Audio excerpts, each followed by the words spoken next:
지난주에 어떤 얘기를 했냐면 천상에서 싸움이 있었다는 거예요. 하나님 나라에서. 미가엘 천사는 성경의 천사를 두 가지로 얘기합니다. 가브리엘 천사는 하나님을 찬양하는 천사예요. 미가엘 천사는 하나님으로부터 명령을 받아서 우리를 돕는 거예요. 우리들은 미가엘 천사, 천군 천사들이 2명 이상 다닌다 그러잖아요. 그래서 이 천사와 예뱀 용, 사단과 전쟁이 일어난 거예요. 근데 이 천사가 이겼다고 그래요.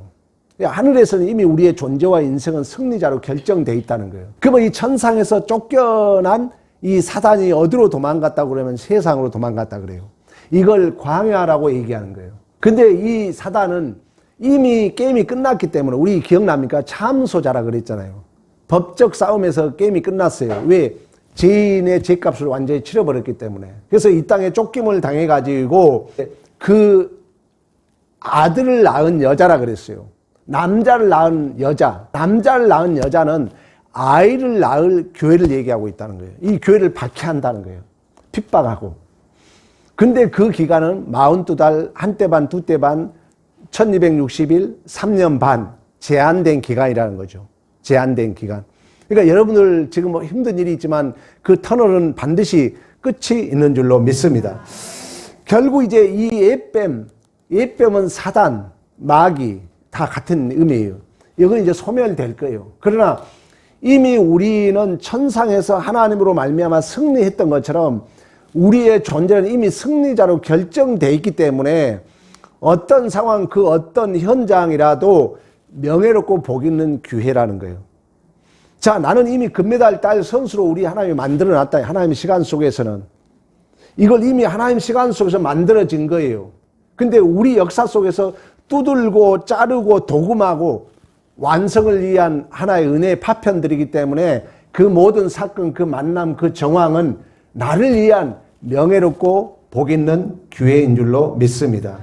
그래서 우리 믿는 자들은 어떤 현실도 도망치지 않는 거예요. 비겁하지 않는 거예요.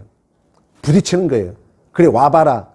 물론 거기에 죄로 말미암아 슬픔도 있고 아픔도 있고 희노애락이 있는 거예요. 그래서 모세는 수고와 슬픔뿐이라 그랬잖아요.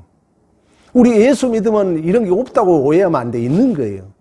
근데 그 감당한 만큼 그 모든 깊어지고 넓어지고 나를 위함이라는 거죠. 이제 오늘 본문은 이 사단이 교회를 미혹하기 위하여, 사단은 세 가지를 해요. 사단은 첫째 핍박을 해요. 두 번째는 참소자야. 우리를 고발자. 우리를 막 고발해가지고 낙심시키는. 세 번째는 뭐냐면 미혹하는 거예요. 오늘 본문도 이제 미혹이 중심인데, 이 교회를 미혹하기 위해 사단은 대행자를 쓴다는 거예요. 대행자. 그 대행자가 바다에서 올라온 짐승, 땅에서 올라온 짐승을 부른다 그래요. 지난주 우리 공부했어요. 이 짐승은 사자, 곰, 표범, 넷째 짐승 이렇게 얘기를 했어요. 근데 이걸 묵시문학적 관점에서 다니엘을 확인했더니 그 사자는 바벨론이라는 거예요. 그러니까 세력이라는 거예요. 하나의 경향, 의도, 지향성 얘기 많이 했잖아요. 선이든 죄든 형태가 문제가 아니라는 거예요. 내가 선한 일 했다가 중요한 게 아니라는 거예요. 그 사람의 마음가짐이 더 중요하다는 거예요. 그러니까 이 유혹이라는 것은 이 어떤 바벨론으로 얘기하고 있고, 곰은 바사 제국, 페르시아 제국이에요. 이스라엘이 이집트에서 출애굽을 해가지고 약속의 땅 가나안 땅에 들어갑니다. 그래서 국가를 이루어요. 사울, 다윗, 솔로몬 왕 때 솔로몬의 아들 르호보암이 결국 정치를 잘못해가지고 분당이 돼요. BC 930년경에. 그 남쪽은 이다. 국호는 북쪽으로 가서 북이스라엘이라고 그래요. 근데 성전과 멀어지면 타락하게 돼 있어요. 그래서 교회를 여러 가져온 게 좋은 일이에요. 우리 지금 새로 등록되신 분들 매주 오는 게 너무 하나님 기뻐 받으신 줄로 믿습니다. 교회를 자주 와야 돼요. 말씀을 안 들으면 멀어집니다. 그래서 북쪽이 먼저 722년에 아수르에 멸망하고 남쪽이 바벨론에 의해서 580년에 멸망해요. 그래서 이제 바벨론에게 멸망했는데, 그때 하나님이 에레미야 선지자를 통해서 너희들 반드시 70년 후에 해방될 것이다. 그 약속이 페르시아, 바사 제국, 고레스 마음을 감동시켜가지고 해방시키는 거예요. 그 다음에 세계를 제패한 게 이제 알렉산더, 소위 그리스, 헬라 제국이죠. 그리고 넷째 짐승은 로마. 이런 어떤 특정인을 말하는 것이 아니라 세력을 얘기하고 있다는 것입니다. 그런데 이러한 짐승은, 이러한 교회를 핍박하고 유혹하는 이 세력들은, 이 짐승은 힘을 가지고 있다는 거예요. 지혜를 가지고 있다는 것입니다. 그래가지고 예수님과 하나님을 흉내낸다는 거예요. 가장 오늘 여러분들이 중심으로 생각해야 될 게 이 짐승의 괴계는 어린 양 예수 그리스도를 흉내내는 세력, 의도, 지향성, 원리로 교회를 미혹한다는 거예요. 옳은 말 하는 것 같은데 그 안에 예수는 없는 거예요. 여러분이 잘 생각해야 돼요. 그래서 오늘 1절 내가 보매 또 다른 짐승이 땅에서 올라오니 어린 양같이 두 뿔이 있고 용처럼 말하더라. 우리 어린 시절에 사탄 하면 막 뿔난 그 도깨비 같이 그랬는데 사단은 그게 아니라 마태복음 7장 15절에 뭐라 하면 거짓 선지자를 삼가이라. 양의 옷을 입고 속에 노략질하는 일이다. 우리나라가 자칭 그 거짓 선지자들이 세계에서 가장 많대요. 내가 하나님이다. 내가 예수다 한 사람이 너무 많다는 거예요. 웃자는 얘기지만 우리나라가 훌륭한 나라다. 왜? 자기가 자칭 예수라는 사람이 너무나 많다는 거예요. 이게 사단의 괴계라는 것입니다. 예수를 흉내내는 거예요. 결국 좋은 말 해놓고 나중에는 그 자리에 자기가 앉는 거예요. 내가 신이다. 내가 예수다. 내가 중보자다. 사단의 괴계라는 것입니다. 고린도후서 11장 14절에 어떤 얘기를 하냐면은 사단은 자기를 광망한 천사로 가장한다. 그러니까 이 사단의 세력은 가장해가지고 우리 마음속에 예수의 성품을 기각시키는, 우리 마음에 예수의 마음을 빼앗아 간다는 거예요. 그러니까 사단의 유혹을 받으면 막 화가 나, 기분 나빠, 마음이 상해. 다 사단의 유혹이야. 옳은 말을 들어도 화가 나. 그게 사단이 주는 거라고요. 예수의 마음이 우리 안에 빼앗겨 가는 거 거의 사단의 계기라고 보면 맞는 것입니다. 이처럼 사단의 이 대행자 두 짐승은 1절에서 확인했잖아요. 뿔이 열이다는 거예요. 뿔이라는 것은 힘과 세력을 상징합니다. 그리고 머리가 7이라고 그랬어요. 머리라는 것은 시대를 장악하는 권세를 얘기하고 있습니다. 그러니까 예수 그리스도를 흉내내는 짐승의 원리는 충분한 힘과 지혜를 가지고 하나님의 백성들을 미혹해서 우상을 경배하게 한다는 거예요.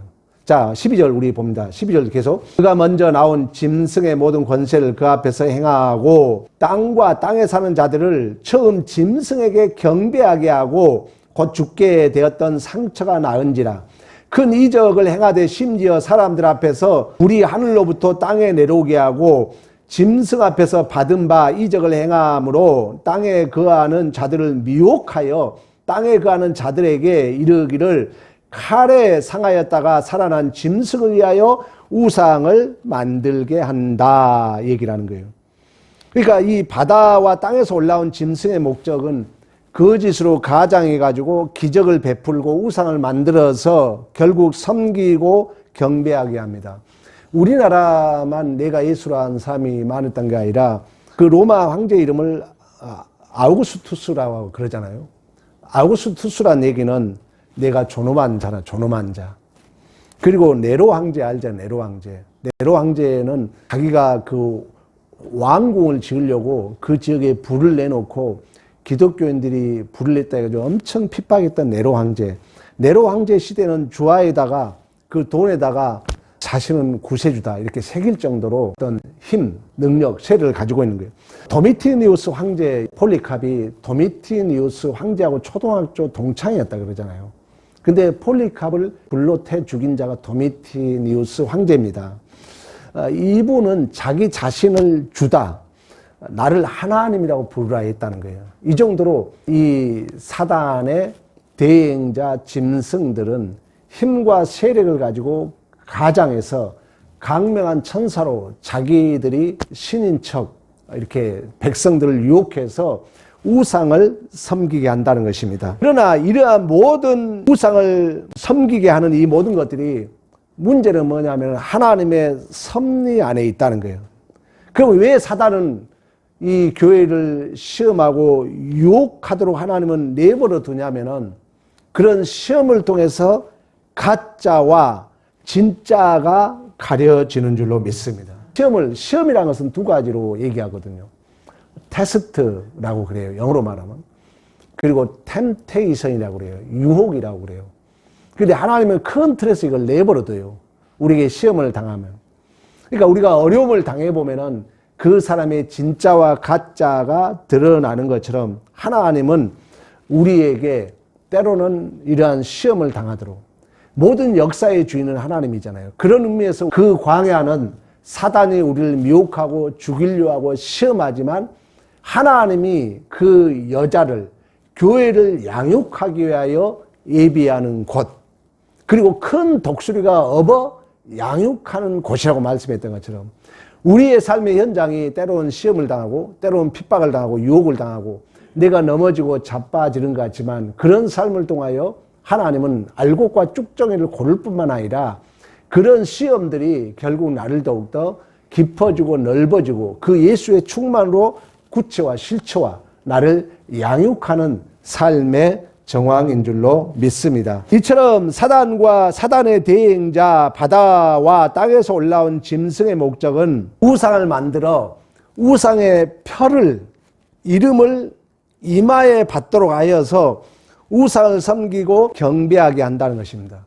그러니까 마귀의 형상을 마음에 새겨서 하나님의 형상에서 이탈시키게 한다는 거예요. 이마에 새긴다 해서 이 이마에 새겨진다, 여러분도 혹시 그렇게 알고 있을 수 있어요. 근데 이건 잘못된 오해라는 것입니다. 그 666이 이 이마에 새긴다는 의미가 아니에요. 그걸 곡해 해석한 거예요. 그래서 우리 장로교에서는 이미 결의를 했어요. 이마에 666이 새긴다는 건 이단이다. 그래서 요즘 그런 말 안 하잖아요. 그러니까 이 이마에 새겨진다는 말은 신명기에서 우리가 확인 한번 해보겠습니다. 그 이마에 새긴다는 게 아니라 내 마음에 새겨진다는 거예요. 자, 신명기 한번 6장 한번 봅니다. 신명기 6장. 6장 5절부터 9절까지. 너는 마음을 다하고 뜻을 다하여 힘을 다하여 내 하나님 여호와를 사랑하라. 오늘 내게 명하는 이 말씀을 너는 마음에 새기고 내 자녀에게 부지런히 가르치며 집에 앉을 때든지 길을 걸어갈 때든지 누워 있을 때든지 일어날 때든지 이 말씀을 강론할 것이며, 너는 또 그것을 내 손목에 매어 기호를 삼으며 내 미간에 붙여 표로 삼고 내 집 문설주와 바깥문에 기록할지니라. 아멘. 물론 유대인들은 이 문자적으로 이렇게 해석을 해요. 제가 서두의 묵시문학적 관점이라 그랬잖아요. 성경은 은유적이고 비유적인 게 많습니다. 여기에 새기고 여기에 붙이고 다니란 얘기가 아니라, 쉽게 말하면 하나님의 말씀을, 하나님의 율법을 부지런히 가르치고 손목에 기호로 삼고 이마에 붙이라는 것은 말씀대로, 이 말씀을 내 마음에 둔다고 그랬잖아요. 말씀대로 사는 실천적 약속을 요구하고 있는 줄로 믿습니다. 그래서 고린도후서에 가면 이런 얘기를 해요. 너희가 예수의 향기다는 거예요. 내가 삶으로 예수의 냄새가 난다는 거예요. 그래서 너희가 예수의 향기다, 예수의 냄새다 그래요. 그러면서 고린도서 3장에 가면 뭐라 하냐면은 너희가 예수의 편지다 그래요.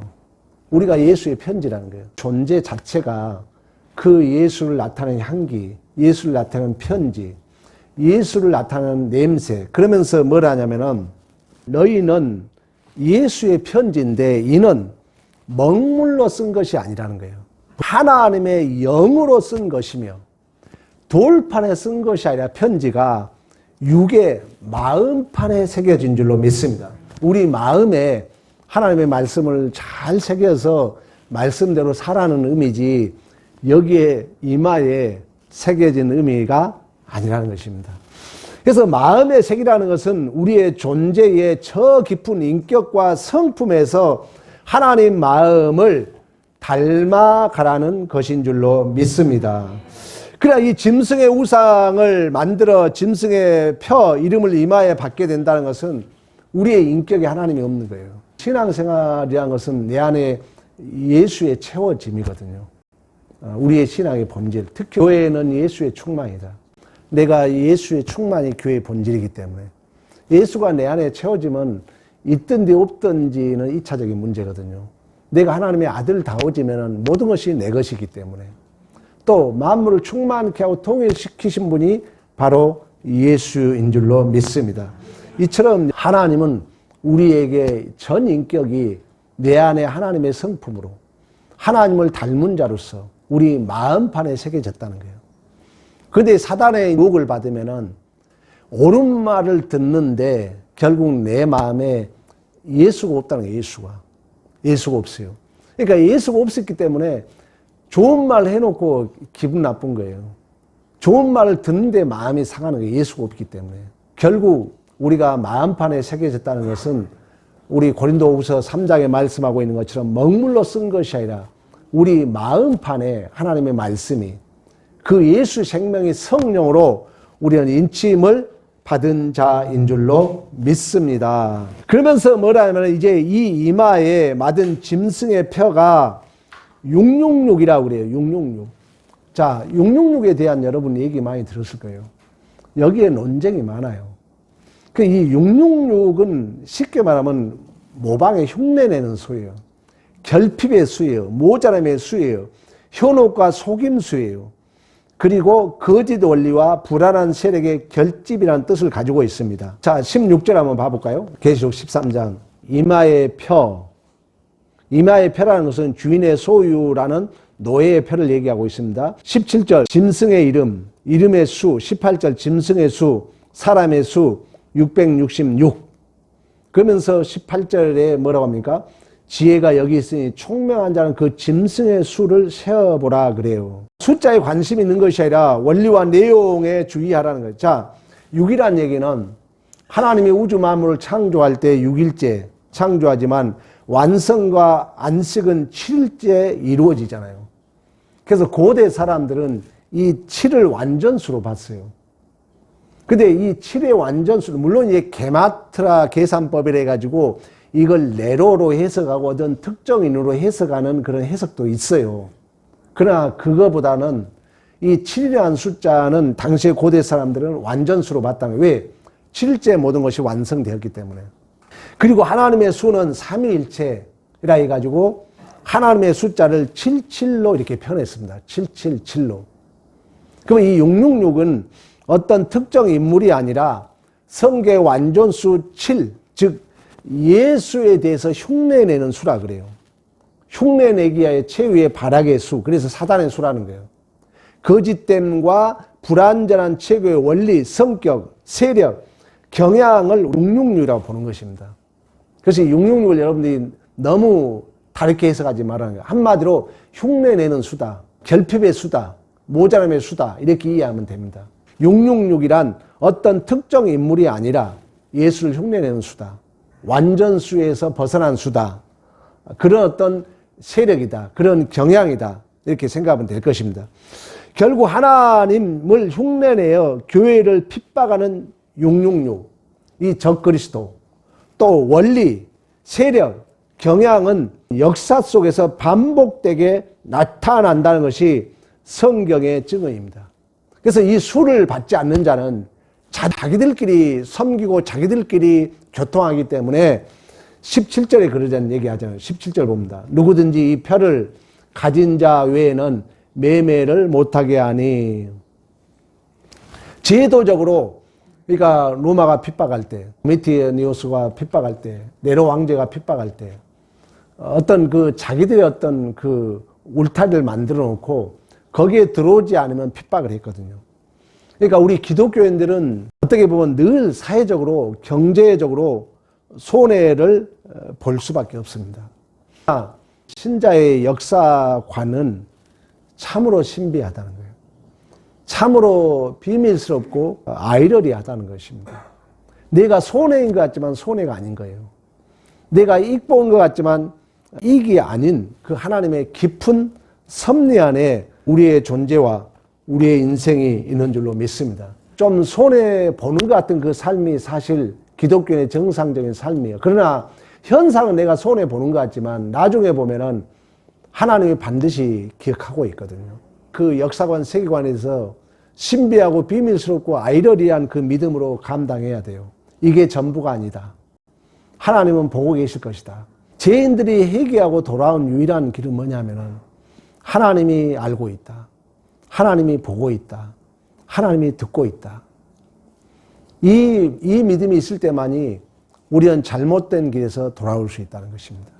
그런 것처럼 우리가 이 세상에 여전히 이 사단의 대행자 666 그리고 바다에서 땅에서 올라온 짐승들은 우리 기독교인들을 유혹해요. 시험해요. 그러면 시험에서 우리의 남는 게 뭐냐면 예수 생명을 빼앗아 간다는 거예요. 그러니까 이 사단 마귀의 시험을 받으면 예수 생명이 빼앗아 가기 때문에 내 안에 뭐가 남냐면은 허탈감이 남아요. 내 안에 막 미움이 생기고 내 안에 원망이 생기고 내 안에 불평이 생기는 것은 사단의 유혹입니다. 사단은 우리에게 예수를 닮은 것 같이 유혹을 해가지고 내 안에 예수 생명에서 이탈하게 한다는 거예요. 여기에 여러분들이 빠져들면 안 됩니다. 여전히 초림부터 재림까지 사단은 광명한 천사를 유혹해요. 그리고 핍박해요. 그리고 우리를 넘어지게 해요. 그리고 우리를 시험해요. 시험해가지고 하나님의 형상에서 나를 이탈시키도록 유혹한다는 것입니다. 그래서 하나님이 70인들을 파송하면서 뭐라 합니까? 너희를 이리 가운데 보냄을 받는 양 같다 그래요. 그러면서 뱀같이 지혜롭고 비둘기같이 순결하라고 말씀했던 것처럼 여러분이 설교를 듣는 자로 꼭 생각해야 돼요. 누가 뭐라 해도 내 안에 예수 생명에서 내가 이탈되지 않도록 예수 붙들어야 돼요. 그렇지 않으면 우리는 똑같이 혈과 육의 싸움이 되거든요. 그러지 마시고 누가 좀 서운한 말을 해도 예수 생명 꼭 붙들어야 돼요. 내가 좀 손해보더라도 예수 생명 꼭 붙들어야 돼요. 그렇지 않으면 우리는 금방 넘어간다. 넘어가게 되면 뭐라고요? 내 안에 하나님의 형상에서 이탈시킨다는 거예요. 그러면 내가 남는 것이 뭡니까? 시기, 질투, 미움 이런 것들이 남아요. 얼마나 불행한 일입니까? 이처럼 종말이 가까울수록 하나님을 거짓으로 모방하는 666의 세력. 뭐라 했어요? 666은 모방의 수라니까요. 흉내내는 수예요. 그게 종말이 가까울수록 하나님을 흉내내는 세력, 의도들이 우리를 자꾸 유혹해가지고 하나님의 형상에서 날 떠나게 한다는 거예요. 그래서 종말의 징조는 뭐냐면은 종교의 배신. 여러분 기독교인이 떠나잖아요. 기독교인들이 왜 교회 떠난 줄 아세요? 내 안에 사단의 유혹을 받아요. 그 세력이라 했잖아요. 돈, 뭐 이런 저런 것들이 우리를 유혹해가지고 예수의 형상, 하나님의 형상에서 이탈시킨다니까요. 내가 더 참아야 되고, 내가 더 견뎌야 되고, 내가 용서해야 되고, 내가 먼저 손 내밀어야 되는데 이러한 하나님의 형상을 자꾸 이탈시키는 거예요. 그러니까 이제 우리 기독교인들이 교회 와도 이제 손해 안 보려고 그래요. 계산적이야. 왜? 이건 사실 사단의 유혹이거든요.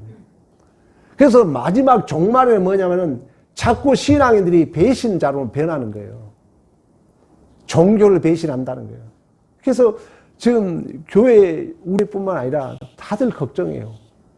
총회에서나 뭐 노회에서나 우리 다음 세대들이 교회를 안 오고 또 우리 교회에는 오늘 또 우리 권사님이 여러분 복날이라고 지금 삼계탕을 수십 마리 지금 삶고 있습니다.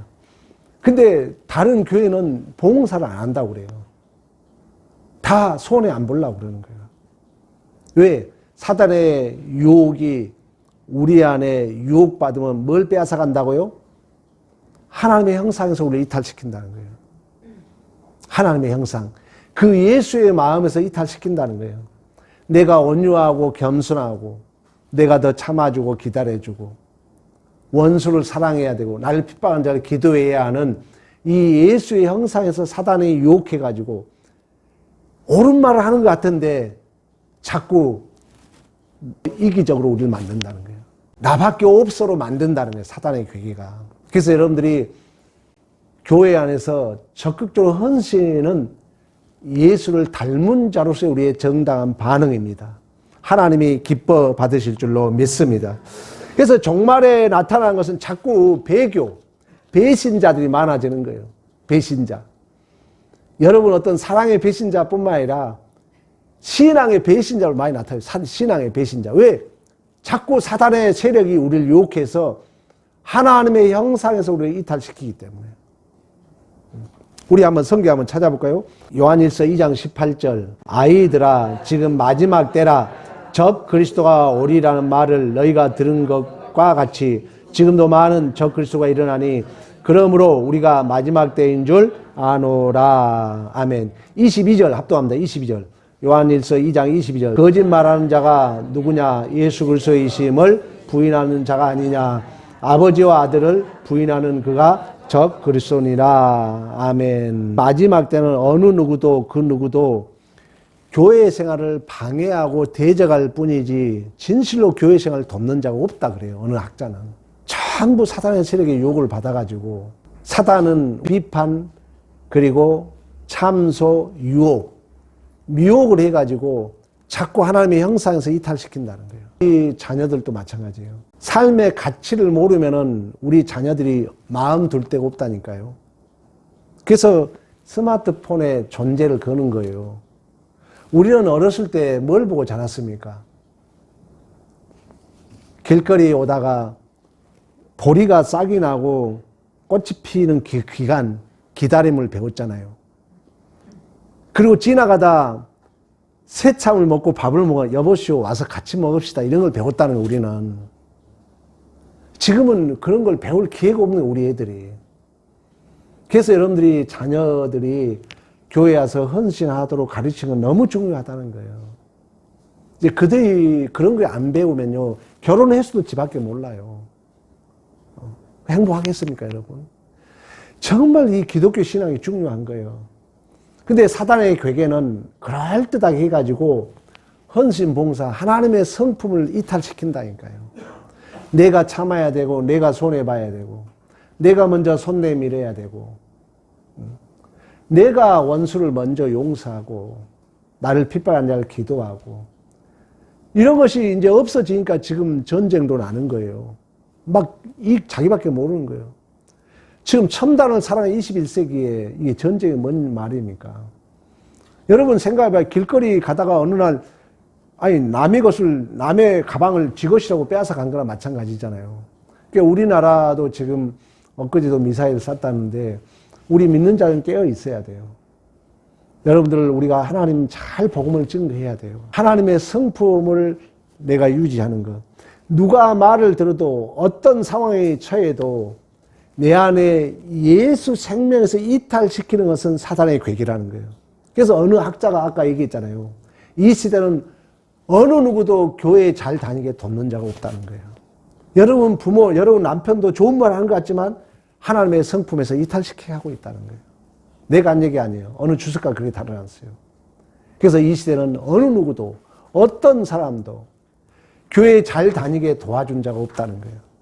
자꾸 하나님의 성품에서 이탈시키는 그 사단의 유혹에 우리는 다 빠져 있는지 모른다. 이렇게 어느 주석가는 얘기를 했더라고요.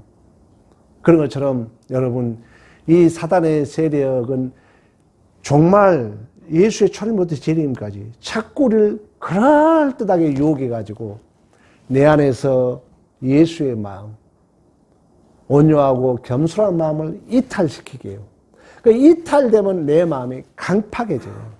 그러나 우리는 이 유혹을 아는 자들로서 하나님의 전신 갑주를 입어서 내 안에 말씀과 성령을 의지해서 이제 사단의 괴계를 알아야 돼요. 아, 저 말이 내 안에 예수의 마음을 이탈시키고 있느냐, 나를 도와주고 있느냐. 분명히 여러분 아셔야 돼요. 그래서 예수 꼭 붙드는 믿음의 승리가 있기를 간절히 축원합니다.